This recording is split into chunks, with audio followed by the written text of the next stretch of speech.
Девран мен Азизе қазіргі таңда өздерінің үйлерінде тұрып жатыр. Олар ұйқыдан тұрған соң Девран жұмысқа кетпекші болып жиналады. Бір кезде Азизенің құсқысы келіп кетеді. Девран не болып қалды деп сұрайды. Азизе ештеңе болған жоқ, ішім ауырып тұр дейді.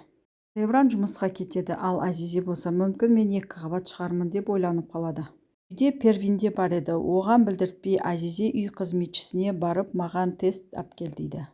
Үй қызметшісі Первинге білдіртпей Азизеге жүктілікті анықтайтын тест әкеп береді. Азизе тест жасап көреді. Азизенің аяғы ауыр екен. Азизе қуанғанынан жылап жібереді. Первин келіп, Азизе оған да айтпайды. Өйткені Первин Азизенің 2 қабат екенін білсе, барлығына айтып қоятын еді. Ал бұл уақытта Хазар Азизені ұрлап кету үшін жоспар құрып жатқан еді. Ол Азизені ұрлау үшін бір адаммен кездеседі. Қазір Девран жұмыста Азизені ұрлауға қолайлы сәт деп айтып жатады.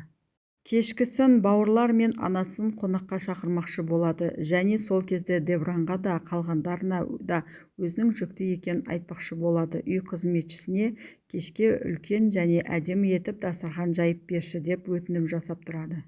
Азизе жүргізушімен сыртқа шығады. Девран қайда кетіп бара жатырсың деп сұрайды. Азизе кешке қонаққа адамдар шақырмақшымын, соған анау-мынау алу үшін кетіп барамын дейді. Азизе жүргізушімен сыртқа шыққан еді. Жүргізуші алдында бұзылып тұрған бір көлікті көріп, тоқтайық, көмектесейік дейді. Еш нәрседен хабары жоқ. Азизе тоқтаңыз, көмектесе беріңіз. Сол уақытта мен де таза ауа жұтып алайын дейді. Өйткені оның құсқысы келіп тұрған еді. Жүргізушіге әлгіге не көмек керек деп барған кезде Азизені ұрлап кетпекші адам жүргізушіні басынан ұрып талдырып тастайды. Әлгі баскесер Азизенің жанына барып қаруын шығарады да ешқайда қаша алмайсың, менімен бірге жүр, көлікке тез отыр дейді. Көмектесетін ешкім жоқ. Айдалада тұрғандықтан Азизе оның айтқандарын істейді. Азизенің телефоны көлікте қалып кетті. Сол уақытта Девран қоңырау шалып жатқан болатын. Әлгі Азизенің аяқ-қолын байлап, Девранға видео қоңыраумен звондайды. Менің шарттарымды орындайсың, сол кезде ғана әйеліңді қайтарып аласың дейді. Әйеліме тиіспе, не айтсаң да орындаймын дейді. Сөйтіп Девран Азизені іздестіре бастайды.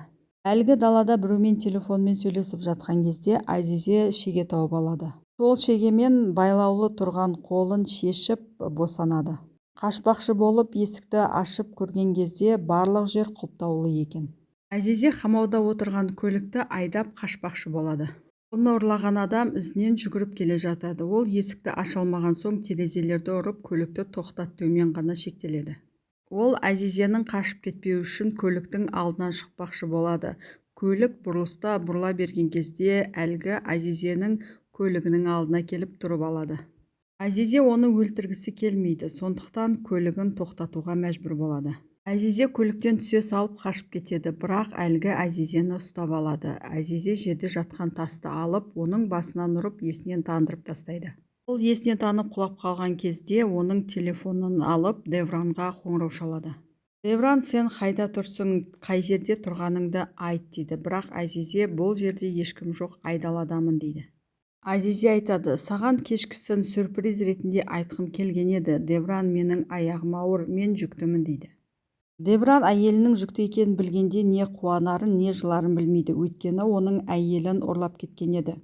Азизеге тез арада қай жерде тұрсың, сол жердің картасын жібер деген кезде әлгі есін жинап, Азизенің қолындағы телефонды жұлып алады. Азизені тағы да әкеп байлап тастайды. Ал Девран болса әйелімді жібер деп айқайлаумен ғана қалады.